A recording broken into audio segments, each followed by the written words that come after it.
Des promesses non tenues, voilà ce qu'on retient des étudiants de l'école des Beaux-Arts qui depuis plus de 10 jours sont en grève de la faim. Les problèmes sont d'ordre logistique mais aussi l'absence de commission pédagogique n'ayant été mise en place depuis. Transport d'hébergement et de restauration, parce qu'il y a toujours des problèmes au niveau logistique alors que nous ne sommes que 100 étudiants internes, ce qui est très petit comme nombre.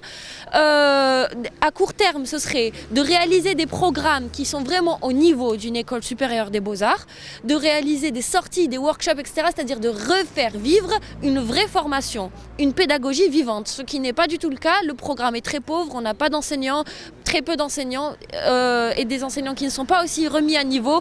En fait, depuis 4 jours, il y a 6 étudiants de l'école qui sont en grève de la faim. C'est-à-dire qu'ils n'ont rien mangé, qui ne sont pas sortis de l'école. Il n'y a pas les moyens pour, je sais pas, imagine quelqu'un il fait une crise ou un truc comme ça.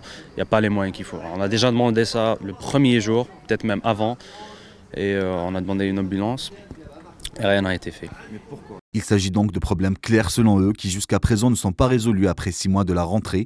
Les grévistes parlent aussi de méthodes et de l'administration qui, au lieu d'ouvrir un dialogue, se sont employés et les a intimidés et bloqué leur initiative. La stratégie, c'est de toujours nous laisser dans le temps aller, attendre jusqu'au moment où on se fatigue vraiment physiquement et moralement et où on veut réintégrer nos cours et on re-rentre. Et c'est toujours ce cercle vicieux qui dure depuis 30 ans. La grève de la faim déclenchée par ces jeunes étudiants est leur ultime recours pour sortir de la crise qui ronge leur école depuis des années. Cela dit, une rencontre a eu lieu avec les responsables de l'établissement et la tutelle concernée pour ouvrir un dialogue. Ce qui a été dit, en gros, c'est qu'on va écrire oui, oui, oui, oui.